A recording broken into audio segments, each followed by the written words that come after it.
Yo, what is going on, guys? It is Taylor the Fiend back again. And on today's episode, I have an important story for you here today. This one is titled, Husband Divorces His Wife After He Finds Out That His Wife Was quote-unquote settling. Okay, so this is a wife who thinks that she can do better than her husband. And this is why a lot of women actually end up breaking up with their boyfriends or husbands and things like this, is because they think that they can do better, okay? Maybe it's because they were out partying all throughout their 20s and 30s. Maybe it's because they've been with a whole bunch of dudes. You know, these things are oftentimes one and the same. But you'll end up with a situation where, because a woman has dated Chad before, okay, because she's slept with a bunch of dudes before, it's going to be very hard for her to pair bond and actually view her current significant other as anything other than less than what she was previously with. It's actually disgusting, guys. This is honestly why the divorce rates absolutely skyrocket when you look at the amount of individuals somebody has been with, particularly women, guys. Like, because honestly, women are the ones who are leaving marriages. But let's jump into this one. Husband divorces his wife after he finds out that she was quote-unquote settling. So this is a 35-year-old dude.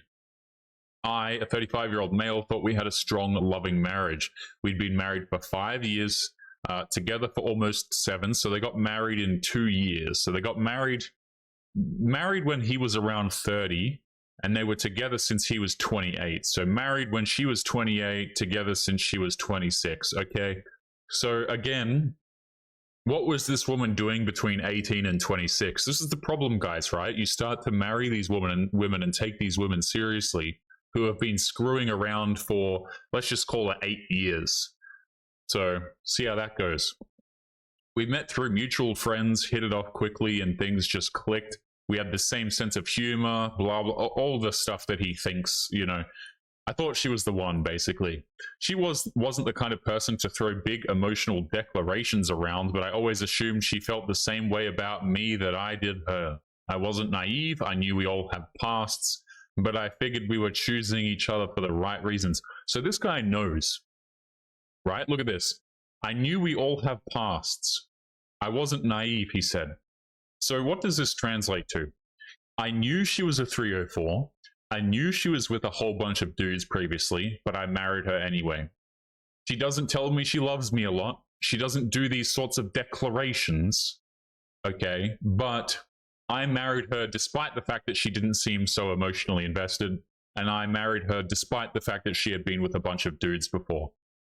So good luck with that, my friend. And people will say you don't like women. Oh, you don't like women because you don't want to marry these people. It's like, it makes no sense, man. I wish women had more respect for themselves. I really do. Okay, but I'm somehow the one that doesn't like women, apparently. Let's continue. Last month, she left her laptop open. I wasn't snooping, but I saw a group chat open with her close friends, a tight-knit circle she's known since university. So she's a college-educated woman. Guys, whenever I see this, by the way, right, is like, I understand that some degrees are useful, but universities these days, for the most part, are just giant indoctrination camps. If you actually look at the divorce statistics, the odds of a woman divorcing you goes up once she's quote-unquote educated. So I think we know what that means. He got curious. He scrolled up a little in their group chat. They were talking about someone from their past. Apparently one of her old flings was getting married, and it sparked a whole conversation about what could have been. My wife had sent this. I mean, we all had our wild days. I would have married some other dude in a heartbeat if he'd been serious, but he wasn't. So here I am. It's not like I settled, but let's be real. Blah, blah, blah was the safe bet. Okay. So look at this. She would have married the other guy if the other guy actually wanted anything serious with her. But instead, she's marrying this guy, and he was the quote-unquote safe bet. And she's saying, it's not like I settled, but that's what she's saying. But let's be real. He was the safe bet. Imagine seeing this as the husband, by the way, because honestly, guys, this is how, right? Although some women do not say this out loud, most women will not say this out loud. This is how a lot of them think after they've been with some dude who they really, really liked, but couldn't get a relationship out of him, or couldn't get marriage out of him, couldn't get the next stage of commitment. The problem is when your average man comes along next and she needs that relationship because she needs the security, she doesn't want to pay rent anymore, maybe she wants to have kids, maybe she wants to get married so people stop looking at her weird at the family functions or whatever.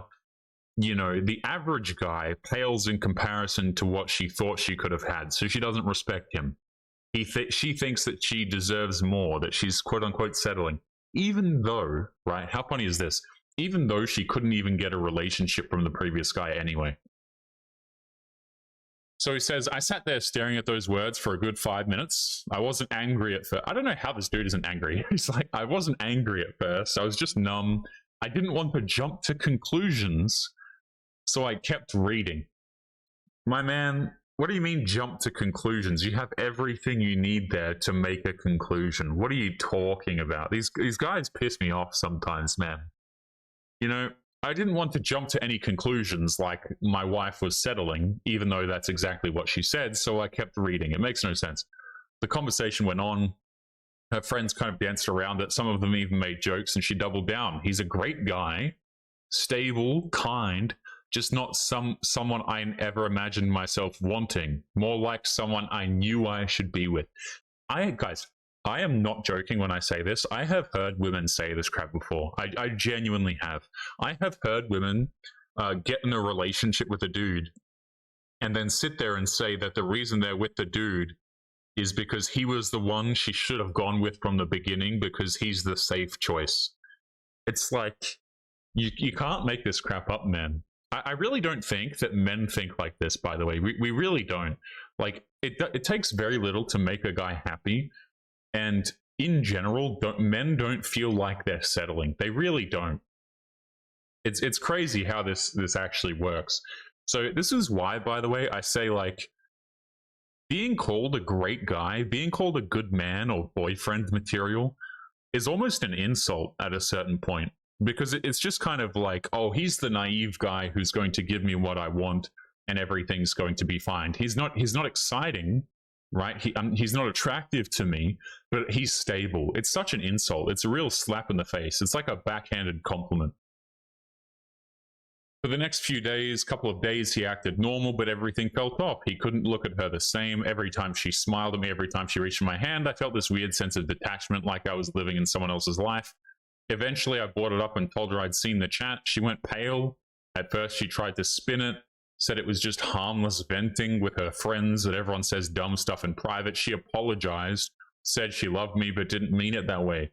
But how else could she mean it? So we've got the downplaying. You know, we've got the shifting around. Okay, it was just harmless venting. You know, what's the word? Plausible deniability, guys, really. It's just trying to minimize crap. So he said, I told her I needed space to think, stayed with my brother a few nights, thought long and hard about whether I could move past it, and the answer was no, because it wasn't just one comment, it was how she truly saw me. Not as a partner, not as a man she actually deeply loved, but as a fallback plan when her preferred life didn't pan out. So I filed for divorce. Honestly, fair enough, my man. Fair enough. So she's begging me to reconsider. Since then, she's done a complete 180, crying, texting, showing up at my door, saying she made a huge mistake, that she didn't realize how it would sound, that she loves me, blah, blah, blah. She wants to fix it. But he says, I can't hear it. I can't unknow it. She didn't pick me because she wanted me. She picked me because I was safe. And honestly, I'd rather be alone than be someone's second or third choice. Just by the way, this dude was probably way lower than second or third choice. She's probably been with many dudes who she couldn't get commitment out of. That's really what it is. So let's look at this for a second. This guy divorces her ass, fair enough. What does she do? She does the crying, texting, showing up at the door.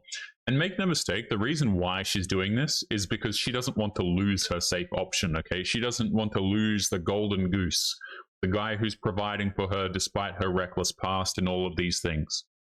Okay, and this is why the guy was chosen in the first place, because he was safe, because he was a reliable choice, because he was a good man who wouldn't cheat and who would give her commitment. And then what did she decide to do with it? But guys, we're going to be leaving today's episode there. Don't forget to leave your thoughts and your comments. If you've ever been in a similar situation or you have seen similar ones, make sure you share down below. Make sure you take care of yourselves, and I'll be seeing you all in the next episode. Peace.